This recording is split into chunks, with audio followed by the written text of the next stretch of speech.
logo em seguida, eu perguntei do que vivia a comunidade, que estava tentando me responder. E no que esse modo de vida foi afetado pela pandemia. Como isso foi afetado. E certamente o que o Estado poderia estar fazendo para que esse efeito pudesse ser mitigado, pudesse ser minorado. A nossa questão de socioeconômica, a gente planta e nós também temos as escolas dentro das comunidades que emprega, não digo parte, né? Algumas pessoas não dá para suprir as necessidades, né? Na minha região, lá nós temos 52 aldeias, né? Lá em Pernambuco. Então, no meu Pernambuco tem 52 aldeias. Então, no meu Pernambuco, eu digo assim, do povo Pancará, ali na aldeia mãe, da Serra do Arapuá.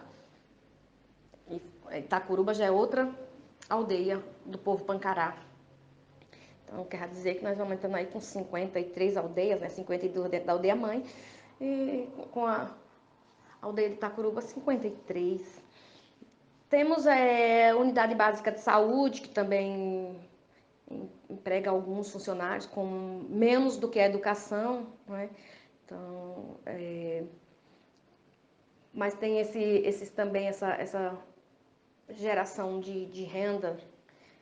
E o restante das pessoas, elas ainda plantam e fazem o artesanato e saem para vender os artesanatos e vendem vão nas escolas, né, dar palestras. Então tem essa forma. E com essa pandemia, no Brasil todo, os indígenas que vivem venda dos artesanatos, que vivem dessa visita em aldeias, tem afetado muito as nossas comunidades. E com isso, o que é que nós podemos fazer para melhorar isso, né? As aldeias que têm o território, que ainda consegue plantar, que tem uma terra fértil, que tem uma terra que não foi engolida pela cidade, ainda tem como sobreviver em qualquer crise, né? Mas as aldeias, uma boa maioria das aldeias no nosso país, que são aldeias pequenas, né? Aldeias que não comportam nem a própria população ali dentro. Você imagina, não tem espaço para plantar. Tem aldeias, por exemplo, que estão dentro de que foi considerado parque estadual e que não podem fazer nada, não podem fazer usufruto daquele espaço. Então nós temos muitos problemas territoriais que acarretam todos os outros problemas. Estou falando de territórios indígenas, territórios que são tão especulados aí pelos não indígenas. Então nós temos muitas dificuldades de ter nosso território demarcado, de poder fazer usufruto do nosso próprio território. Então espero que depois que passar a pandemia as pessoas se conscientizem, demarquem nossas terras, deixem nossos rios em paz, deixem nossas matas em paz, os nossos animais. E aí essa pode ser pode ser que eu me encontre aqui filosofando, porque no olhar do não indígena não há essa intenção, mas é o que nós queremos, a demarcação de terras, para que a gente possa viver no nosso território, para que nós possamos viver da nossa forma e o jeito indígena de ser. A única renda é a agricultura, a pesca e o extrativismo vegetal em pequeno porte. Então, isso aí dificulta, né, a vida de todos nós, como Água Cambeba, daqui, né, com os órgãos indígenas daqui da região do Alto Solimões, no interior do Amazonas. A discriminação que eles praticam com a nossa pessoa quando a gente vai cobrar o direito para o nosso povo, Mágoa, Cambeba, aqui de Santa Terezinha, que eles alegam dizendo que não vão dar o direito para nós, porque nós somos considerados índio urbanizado. Mas eu quero deixar bem claro que nós sempre permanecemos na nossa aldeia, nós nunca saímos ou viemos de lugar nenhum para cá, que somos originários dessa aldeia de Santa Terezinha, que com a influência da igreja foi colocado esse nome de Santa Terezinha, mas que antes o nome da nossa aldeia é Acariazal, né, que era o lugar dos líderes. Então nós permanecemos dentro da nossa aldeia, herança dos nossos antepassados que deixaram essa terra para nós, porque nós vivemos no século 21, na era digital. Nós não podemos mais viver discriminados sem que as autoridades nos dê esse apoio, porque antes, quando não existia o meio de comunicação, era difícil a gente chegar até uma autoridade, até um meio de comunicação com uma TV, um rádio e reivindicar nossos direitos. Mas hoje, por meio da mídia, facilita a gente reclamar, né, o que a gente está sentindo. Então, o que poderia melhorar a vida deles? A gente gostaria que todas as famílias daqui de Santa Terezinha tivesse apoio total com os recursos dos governantes ou de pessoas que pudessem nos ajudar doando esses materiais, como cesta básica, alimento, materiais de limpeza, de higiene, né, para que elas pudessem passar esse período dessa doença com as suas necessidades básicas que elas não têm, né? O curso que a gente tem, né, que a gente tinha antes da crise, era venda de artesanato. A gente fabrica artesanato, vende o artesanato. Então, a sustentabilidade vem do artesanato. E quem é o comprador? É a população, né? A população que vem visitar a comunidade, né? Ou pessoas que levam até a cidade para venda, né, do artesanato. Quando se fala na questão de territórios, você vai me perguntar, e você não tem terra? Temos sim, mas hoje, infelizmente, nenhum ser humano vive da natureza. Essa é a questão, né? Então a gente pode ter 2.000 hectares, se a gente entrar numa mata com 2, 3.000 hectares, a gente vai perceber, isso falta, isso não tem, isso que é mais importante, não tem nessa mata, né? Então é difícil. Então a renda nossa vem do artesanato. E também hoje a gente está pensando, né? Recentemente a gente está conversando com o pessoal, né? A gente sempre foi de plantio também, né?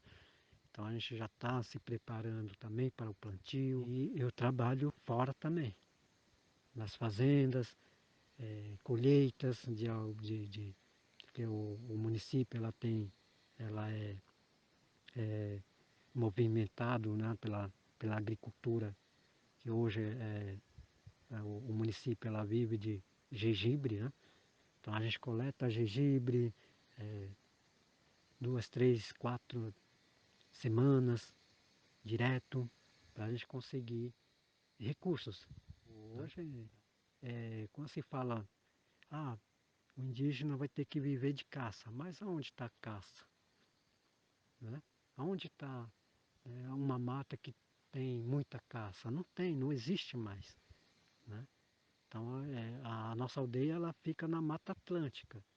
Então a gente estava caminhando uma vez aí, né, na mata, a gente viu poucos animais, estão sumindo também. Não é por isso que a gente vai falar assim, não, eu trabalho fora, não sou mais. Não.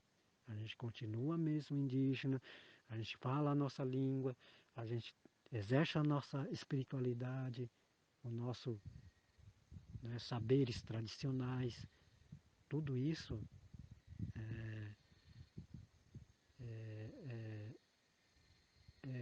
não é que está sendo afetado. Né? Isso não está sendo afetado. Está sendo afetado aquilo que eu te passei. Né? Questão da saúde. Que quando se fala na questão da saúde, a nossa espiritualidade é diferente. Né? Então, a cultura em si ela não foi afetada. Né? Depois eu perguntei como que a comunidade soube do vírus. e o que está sendo feito na comunidade para se preparar para uma eventual chegada do coronavírus por ali? Soube do vírus pelos meios de comunicação de massa, né? No início eu ouvia falar, estava até lá na minha aldeia quando estavam falando, coronavírus, eu nem dei tanta atenção. Falei, o que será isso que estão falando? Mas não prestei. Eu ouvi isso de uma colega que trabalha comigo, né, que é sanitarista. Ela já estava discutindo isso desde o começo do ano, né? Mas não, eu não tinha me atentado o quanto isso é danoso, né? E aí eu fui escutando e depois eu vi nos meios de comunicação de massa. E depois que foi nos meios de comunicação de massa, a articulação dos povos indígenas do Brasil já começou a lançar notas, e já começou a articulação das lideranças indígenas fechando as aldeias para que não houvesse a entrada de não indígenas dentro da aldeia, né? E nem que os indígenas da aldeia saíssem para não se contaminarem, né? E é isso, foi muito rápido. E muito rápido nós nos organizamos e fechamos nossas aldeias para que pessoas de fora não entrassem lá dentro e nem quem está lá dentro saísse também.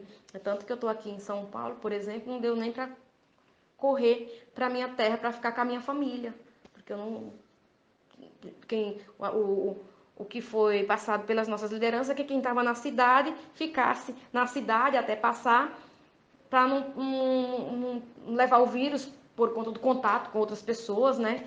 Em especial eu tô aqui nesse foco grande que é São Paulo, né? Então eu fico isolada sem a minha família, minha mãe, minha avózinha de 88 anos, tá lá no isolamento e eu sentindo muita falta delas, mas por conta do foco tá grande aqui em São Paulo, eu preciso ficar por aqui e elas ficarem isoladas. Então, se eu estava na cidade, eu não retorno para a aldeia. Quem está na aldeia não vem para a cidade. Não indígena, de jeito nenhum, vai às Nós aldeias. ficamos sabendo do vírus por meio da mídia, por meio de comunicação da mídia, né?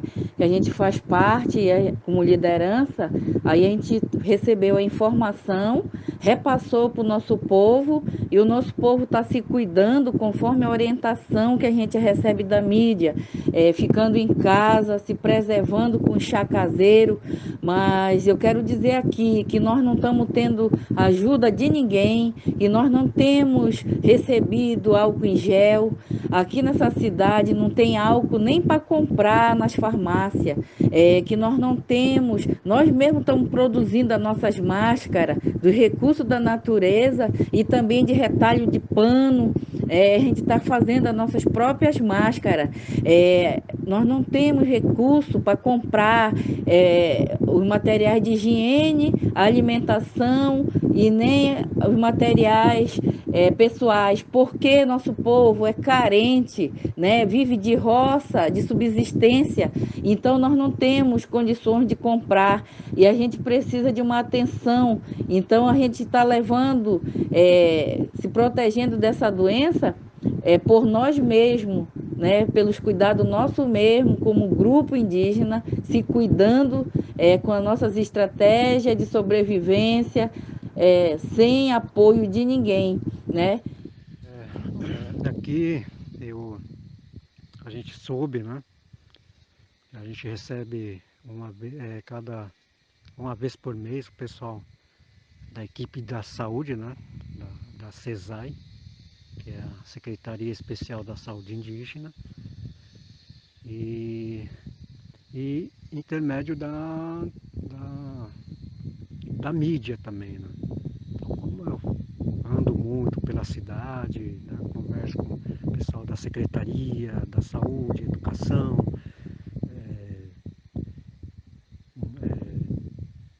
prefeituras, né, do município, né? Então a gente já veio também sabendo, né, da situação ali, do começo, né, assim, como eu acompanho também muito reportagens, né, também. Então, tudo aquilo que acompanho de reportagem, que é de útil para conhecimento da, da, da minha comunidade, eu repasso depois. Ó. o ministro falou isso, está acontecendo isso, até mesmo em outro país, né? Então, quando surgiu essa questão em outro país, e, e dentro dessa reportagem já comentou que deveria estar se espalhando, né, pelo mundo, já conversamos, né, com o nosso líder espiritual, com o cacique, com as lideranças, assim, ó, estão dizendo isso na televisão, então vamos se precaver, com a realidade, né?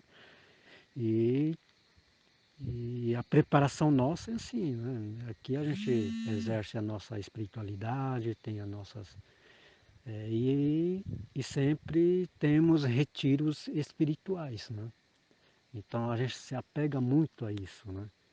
Então a gente está preparado, né? Até está preparado nesse sentido, espiritualmente, que é né, o mais importante para no caso, meu povo, né? Que é Guarani, Guarani-Mbuá, que sempre, né, até hoje a gente acredita muito na nossa espiritualidade e, e torcer, né? Porque que, que a espiritualidade nos proteja, né?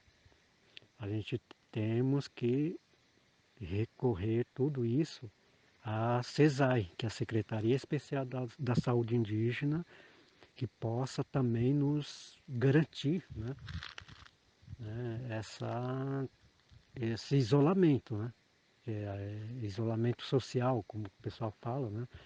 Então, para que eles possam nos garantir, né, de que forma que a gente possa se manter dentro da comunidade, né?